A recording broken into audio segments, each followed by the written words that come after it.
క్షణక్షణం పోరాటం కనక్షణం ప్రజాపక్షం జనసైనిక్ న్యూస్ కి స్వాగతం. ముందుగా హెడ్లైన్స్. పెద్దిరెడ్డి నువ్వు బ్రతికి వేస్ట్ అంటూ ధ్వజమెత్తిన తెలుగు యువత రాష్ట్ర అధ్యక్షుడు శ్రీరామ్ చిన్నబాబు. సెకండ్ సీఎం అని చెప్పే నీకు వచ్చింది 6,000 ఓట్ల అంటూ పెద్దిరెడ్డిని ఎగతాళి చేసిన శ్రీరామ్ చిన్నబాబు. పెద్దిరెడ్డికి దేవుడు ఉరిశిక్ష వేసే రోజు దగ్గరలో ఉందని చెబుతున్న చిన్నబాబు. ప్రభుత్వ ఆసుపత్రిలో ఆకస్మిక తనిఖీ నిర్వహించిన ఎమ్మెల్యే షాజహాన్ బాషా. పారిశుద్ధ్య నిర్వహణ అస్తవ్యస్తంపై ఆగ్రహం.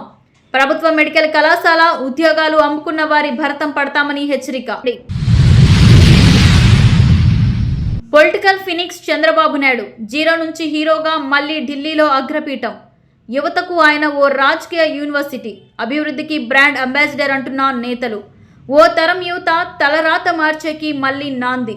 పోలవరం, అమరావతి, యువత, ఉపాధి, సంక్షేమం, అభివృద్ధి, టెక్నాలజీ ఆయన ముందున్న సవాళ్లు.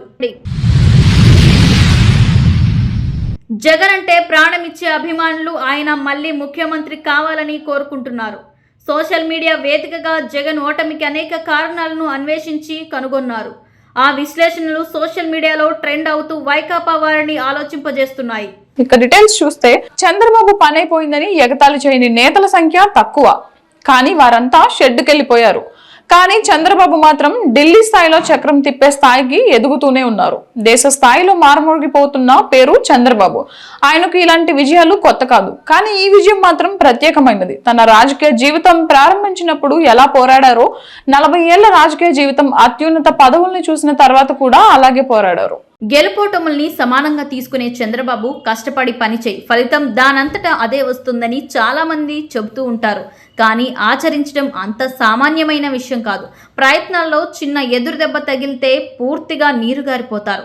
పూర్తిగా కింద పడిపోతే ఇక నాకెందుకు అనుకునే వారే ఉంటారు. కానీ కింద పడినా మళ్ళీ లేచి పరిగెట్టే వాళ్ళే లక్ష్యాన్ని చేరుకుంటారు. నిజానికి ఇలాంటి స్ఫూర్తితో ఉండేది కొత్తగా ఏమీ సాధించని వారే ఏదో ఒకటి సాధించాలని అనుకుంటారు. అదే జీవితంలో ఎంతో సాధించిన వారికి ఎదురు దెబ్బలు తగిలితే ఇక ఎందుకులే అనుకుంటారు. కానీ వీటన్నిటికీ అతీతం చంద్రబాబు.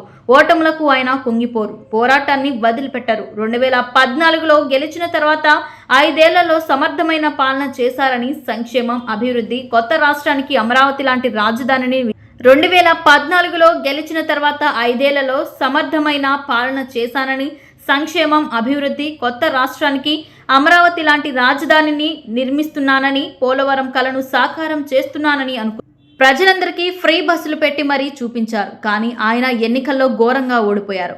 మామూలుగా అయితే ఎవరైనా డీలా పడిపోతారు, కానీ చంద్రబాబు మాత్రం అలా ఎప్పుడూ అనుకోలేదు. మళ్ళీ ప్రజల కోసం పోరాటం ప్రారంభించారు. వేధింపులతో కన్నీళ్లు పెట్టుకున్నారు. దాన్ని పట్టుదలగా మార్చి పోరాటం చేశారు. చంద్రబాబును వేధించారు, మాటలతో హింసించారు, మానసికంగా నరకాన్ని చూపే ప్రయత్నం చేశారు.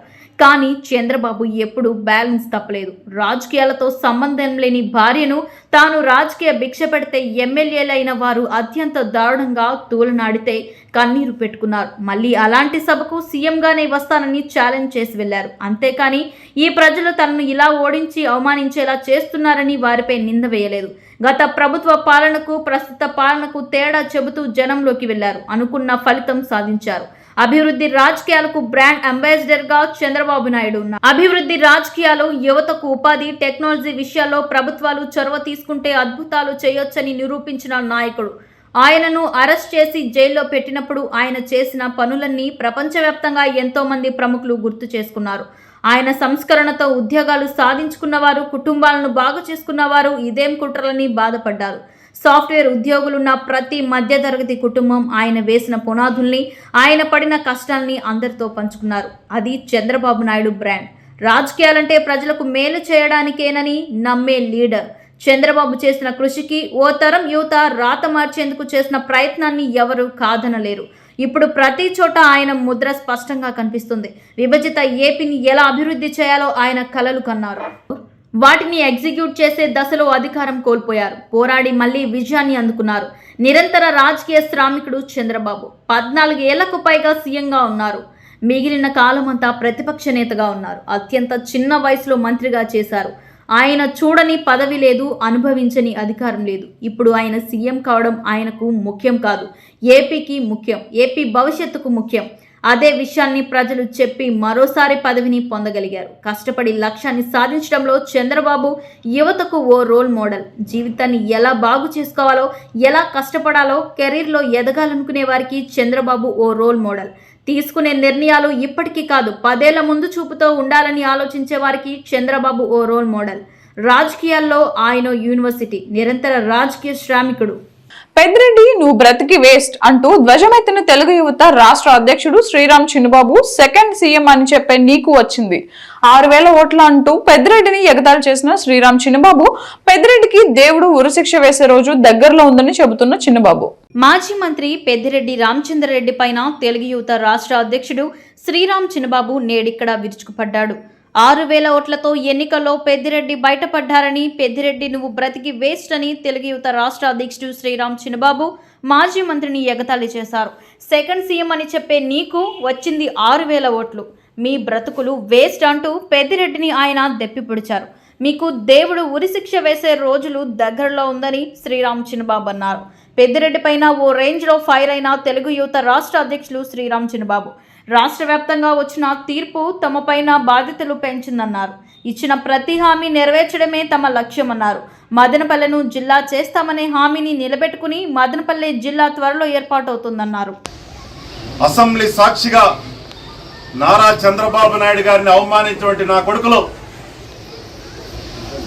కోడాలి నాని, వంశీ, పేర్ని నాని, రోజా ఎక్కడ దాంకున్నారని నేను ఈ సందర్భంగా హెచ్చరిస్తున్నా.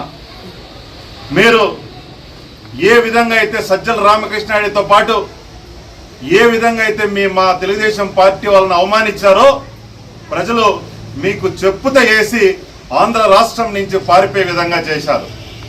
మేము ఒకటే తెలియజేస్తున్నాం, ఎవడైతే మా కార్యకర్తల మీద కేసు పెట్టాడో రాష్ట్రంలో, ఎవడైతే మా కార్యకర్తలను కొట్టారో ఎవరిని కూడా వదిలిపెట్టమని ఈ సందర్భంగా హెచ్చరిస్తున్నా. ముఖ్యంగా ఈ పార్లమెంటు నియోజకవర్గంలో పెద్దిరెడ్డి కుటుంబం, పెద్దిరెడ్డి రామచంద్రారెడ్డి కావచ్చు, మిథున్ రెడ్డి కావచ్చు, ద్వారకనాథ్ రెడ్డి కావచ్చు, ఎన్నోసార్లు మా కార్ల మీద అద్దాల మీద రాయలేసి మా దేవుళ్ళ లాంటి చంద్రబాబు నాయుడు మీద అంగల్లో రాయలేసి కేసు కట్టింది మీ అందరికీ తెలుసు. ఆ రోజు ఎవడెవడైతే మమ్మల్ని ఇబ్బంది పెట్టాడో వాడిని ఎవడిని వదలం. త్వరలోనే ఇప్పటికే రాష్ట్రంలో వైసీపీ పార్టీ ఉండదు. ఉండే 11 మంది కూడా జగన్మోహన్ రెడ్డి తప్ప అందరూ తెలుగుదేశానికి వచ్చే రెడీగా ఉన్నారు. ఎట్టి పరిస్థితుల్లో వైసీపీ పార్టీని ఉన్నమని సందర్భంగా తెలియజేస్తూ, ముఖ్యంగా పెద్దిరెడ్డి కుటుంబానికి ఒకటే హెచ్చరిస్తున్నా, ఆ రోజు మీరు ఏ కేసులు అయితే మా మీద కట్టారో ఇంకా రెట్టింపుగా మీ మీద కట్టి, ఆ రోజు ఎవడెవడైతే వాళ్ళని చూసుకొని మదనపల్లి నియోజకవర్గంలో కానీ పార్లమెంట్లో కానీ ఎవడెవడైతే విర్రవీగినాడో వాడిని ఒక్కడికొక్కడికి వడ్డీతో సహా చెల్లించే బాధ్యత తీసుకుంటామని ఈ సందర్భంగా తెలియజేసుకుంటూ, ఎందుకంటే పెద్దిరెడ్డి రామచంద్రారెడ్డి బతికి వేస్ట్. ఎందుకంటే 6,000 ఓట్లు సెకండ్ సీఎం అనేవాడు 6,000 ఓట్లతో బయటపడ్డాడు. ద్వారకనాథ్ రెడ్డి 10,000 ఓట్లతో బయటపడ్డాడు. సెకండ్ సీఎం తర్వాత సీఎం నేనే అన్నటువంటి మిథున్ రెడ్డి కేవలం పార్లమెంట్లో 60,000 మెజారిటీ పైన, అంటే నైతికంగా మీరంతా ఓడిపోయినట్టే లెక్క. ఇప్పటికైనా బుద్ధి తెచ్చుకోండి. ఎందుకంటే తెలుగుదేశం పార్టీ పసుపు సైనికుల పార్టీ.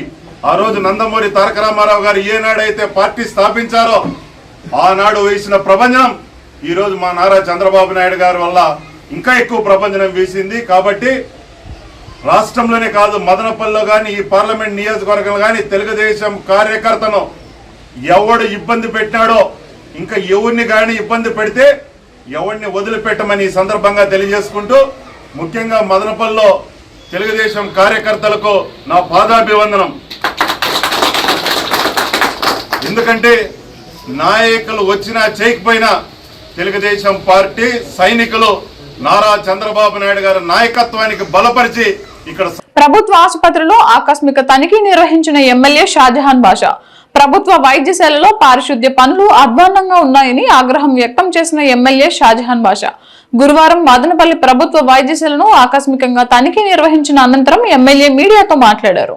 నిత్యం వందలాది మంది రోగులు బంధువులు వైద్య సేవల కోసం సందర్శించే మదనపల్లి ప్రభుత్వ ఆసుపత్రిలో పారిశుద్ధ్య లోపం ఎక్కువగా ఉందని ఎమ్మెల్యే మండిపడ్డారు. గురువారం మదనపల్లి ప్రభుత్వ ఆసుపత్రిని ఆకస్మికంగా తనిఖీ చేశారు. ఈ సందర్భంగా అన్ని వార్డులలో కలియ తిరిగి రోగులకు అందుతున్న వైద్య సేవలను అడిగి తెలుసుకున్నారు.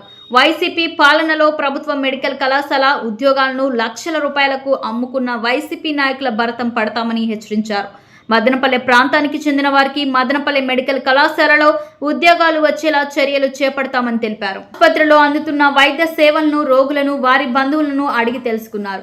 ఆసుపత్రి సిబ్బంది డాక్టర్లు సకాలంలో ఆసుపత్రికి రావడం పట్ల సంతృప్తిని వ్యక్తం చేశారు.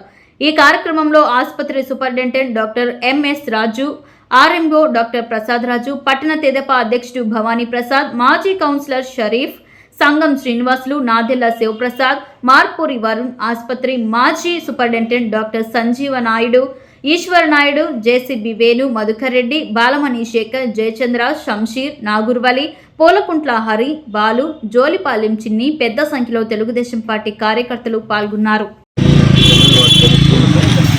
వాటర్ సప్లై, అదేవిధంగా టాయిలెట్, శానిటేషన్ ఇవన్నీ సమస్యలు.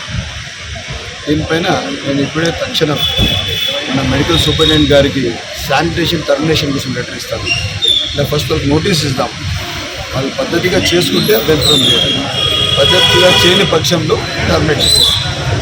ఎక్కడ కూడా కానీ హాస్పిటల్ ఇష్యూలో కాంప్రమైజ్ లేదు. ఎందుకంటే గ్రామాల నుంచి పేదోళ్ళు వస్తారు, వాళ్ళకి సకాలంలో వైద్యం అందించాలా, బాగా చూసుకోవాలా, వాళ్ళకు న్యాయం చేసి పంపించాలి.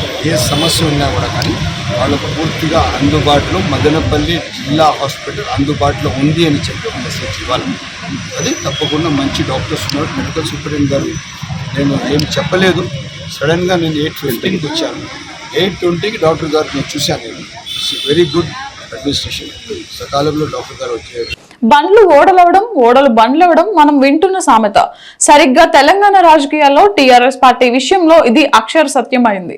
తెలంగాణలో ఎంతో ఉన్నత స్థాయికి చేరిన టీఆర్ఎస్ నేడు గడ్డు పరిస్థితులు ఎదుర్కొంటుంది. 20 ఏళ్ల తర్వాత తొలిసారిగా ఆ పార్టీ ఎంపీ స్థానాల్లో 0కు చేరుకుంది. 2001లో టీఆర్ఎస్ పార్టీ ఆవిర్భావం తర్వాత 2004లో తొలిసారిగా పార్లమెంట్ ఎన్నికల్లో ఆ పార్టీ పోటీ చేసింది. ఆ ఎన్నికల్లో గులాబీ పార్టీ 5 సీట్లు కైవసం చేసుకుంది.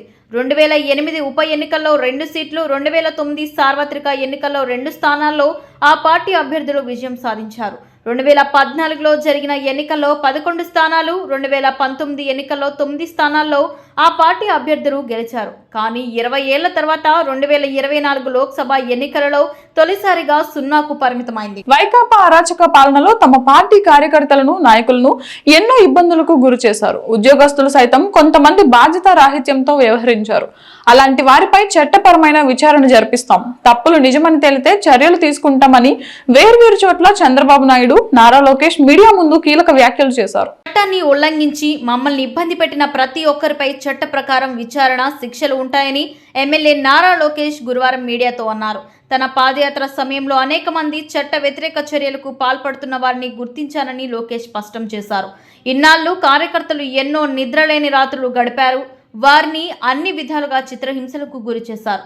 జై జగన్ అన్న మాటే జై తెలుగుదేశం, జై చంద్రబాబు అని ప్రాణాలను సైతం వదిలేసిన తోట చంద్రయ్య లాంటి కార్యకర్తల దృఢమైన సంకల్పం, స్ఫూర్తి ఈ రోజు ఈ అఖండమైన విజయానికి కారణమైందని టీడీపీ అధినేత చంద్రబాబు నాయుడు అన్నారు. 5 సంవత్సరాలు మా కార్యకర్తల పడిన ఇబ్బందులు, చాలా మంది స్లీప్లెస్ నైట్స్, కంటి నిండా నిద్రపోని పరిస్థితి. అక్కడి నుంచి నేను చూస్తే చాలా కడాన మనిషిని హింస పెడుతూ, నువ్వు ప్రాణంతో బతకాలంటే జై జగన్ అనమంటే జై తెలుగుదేశం, జై చంద్రబాబుని ప్రాణాలు వదిలిన సందర్భం చంద్రయ్య. ఇది తలుచుకుంటే ఆ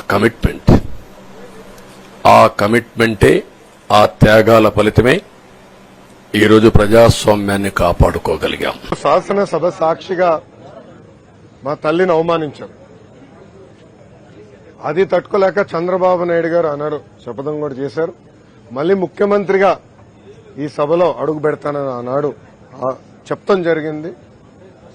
ప్రజలు అది గమనించారు. అందుకే ఇలాంటి మ్యాండేట్ మాకు ఇచ్చారు. మీరు ఈ ఎన్నికల ప్రచారంలో కానివ్వండి, గతంలో మేము అధికారంలో ఉన్నప్పుడు కానివ్వండి, ఎప్పుడు కుటుంబ సభ్యులు జోలికి వెళ్ళలేదు. వ్యక్తిగతంగా దొంగ కేసులు పెట్టి ఉన్న జైలుకు పంపించిన ఆలోచన మాకు గతంలో లేదు, ఇప్పుడు కూడా లేదు. ఏమైనా తప్పులు చేస్తుంటే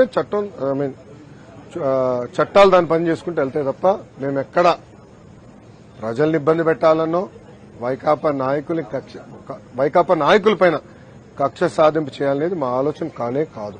టీడీపీ నేత బుద్ధా వెంకన్న, వైసీపీ మాజీ ఎమ్మెల్యేలు కొడాలి నాని, వల్లభనేని వంశీలకు మాస్ వార్నింగ్ ఇచ్చారు. గురువారం ఆయన మీడియాతో మాట్లాడుతూ చంద్రబాబు సతీమణిని తీవ్ర పదజాలంతో హేళన చేసిన ఆ పిచ్చి కుక్కలను వదిలే ప్రసక్తే లేదన్నారు. 3 జన్మలెత్తిన తరగని శిక్ష జగన్మోహన్ రెడ్డికి పడిందన్నారు. ఇక జగన్ జీవితం జైల్లోనే గడపాలన్నారు. కృష్ణా జిల్లాలో ఆ పిచ్చి కుక్కల్ని వదిలే ప్రసక్తే లేదని కొడాలి నాని వంశీలను ఉద్దేశించన్నారు. ఒరే కొడాలి నాని, వంశీ 2024లోనే తనను చంపేయాలని, లేదంటే తాను వాళ్ళను వదిలే ప్రసక్తే లేదన్నారు. తాము అధికారంలో లేనప్పుడు కూడా ఇదే మాట చెప్పానని బుద్ధా వెంకన్న క్లారిటీ ఇచ్చారు. చంద్రబాబు నాయుడు సతీమణిపై ఇష్టం వచ్చినట్లు మాట్లాడినప్పుడే వాళ్ళిద్దరి ఓటమి ఖరారైందన్నారు. జగన్ అంటే వారికి ప్రాణం అన్న సీఎంగా ఎప్పటికీ ఉండాలని కోరుకున్నారు. సోషల్ మీడియాలో ఒక సైన్యంగా పనిచేశారు. అయితే వైసీపీ గెలుపు సంగతి పక్కన పెడితే ఓటమి ఇంత దారుణంగా ఘోరంగా ఉంటుందని కలలో కూడా అభిమానులు ఊహించలేకపోయారు. చరిత్రలో అలాంటి ఓటమి జగన్ ని వరించింది. దాని మీద సోషల్ మీడియా వేదికగా అభిమానులు కనుగొన్న కారణాలు ఏమిటి అన్నది చూస్తే చాలా ఆసక్తిగా ఉన్నాయి, సంచలనంగా కూడా ఉన్నాయి. ఆ వివరాలు చూస్తే కనుక జగన్ ఒంటెద్దు పోకడాలని సొంత అభిమానులే చెప్పేశారు. ఎప్పుడు సంక్షేమం అంటూ అభివృద్ధిని పక్కన పెట్టడం, తన పార్టీ ఎమ్మెల్యేలను నేతలను జగన్ ఏమాత్రం పట్టించుకోకపోవడం, వైసీపీ ఎమ్మెల్యేలైతే కింద స్థాయి క్యాడర్ని అస్సలు పట్టించుకోకుండా ఎదగనీయకుండా చేయడం, చేతిలో అధికారాన్ని చూసుకుని ఎమ్మెల్యేలు అనుచరులు పూర్తిగా అవినీతికి దోపిడీకి తెరతీయడం, మొత్తం ఇష్టారాజ్యంగా వ్యవహరించడం, ప్రభుత్వ ఉద్యోగుల మీద అనుచితమైన వైఖరిని అనుసరించడం, చాలా మంది మంత్రుల నోటి దురుసు, అలాగే అభ్యర్థులను ఎన్నికల దగ్గర పెట్టుకుని జగన్ ఇష్టం వచ్చినట్లుగా మార్చేయడం అని చెప్తున్నారు. అంతేకాదు ప్రభుత్వం గొప్పగా చెప్పుకునే మద్యం విధానంలో నిజాయితీగా చిత్తశుద్ధి ఎక్కడా లేదని అంటున్నారు.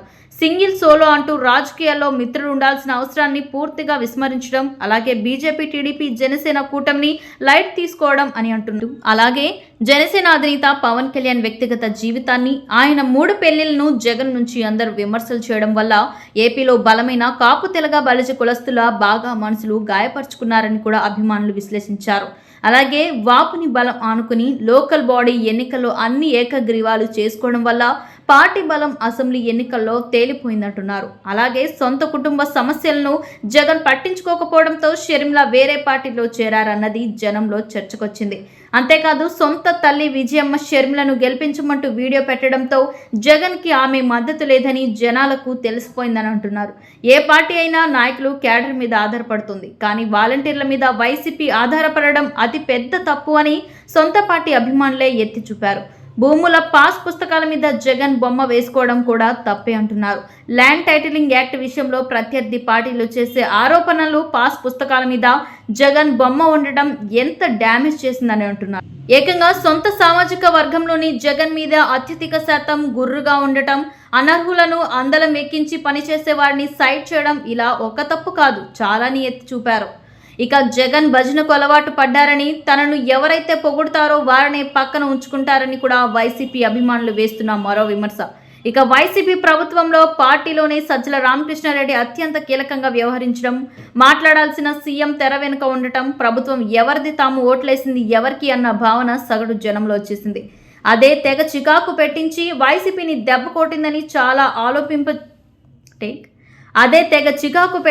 వైసీపీని దెబ్బ కొట్టిందని చాలా ఆలోచింపజేసే విశ్లేషణతో వైసీపీ అభిమానులు ఓటమికి 100 కారణాలు చెప్పారు. అంతేకాదు ఎన్నికల ముందు వైసీపీ విడుదల చేసిన మేనిఫెస్టో ప్రజల ఆకాంక్షలను ఎక్కడ ప్రతిబింబించలేదని కూడా తేల్చేశారు. నిజంగా అభిమానులు చేసిన ఈ విశ్లేషణ వైసీపీ పెద్దలు 1కి 10 సార్లు ఆలోచించుకుంటే ఎంతో కొంత మేలు జరుగుతోందని అంటున్నారు. క్షణక్షణం పోరాటం, కనక్షణం ప్రజాపక్షం. జనసేన న్యూస్ ఇంతటితో సమాప్తం. తిరిగి రేపటి బులెటిన్ లో మళ్ళీ కలుద్దాం. అంతవరకు సెలవు, నమస్కారం.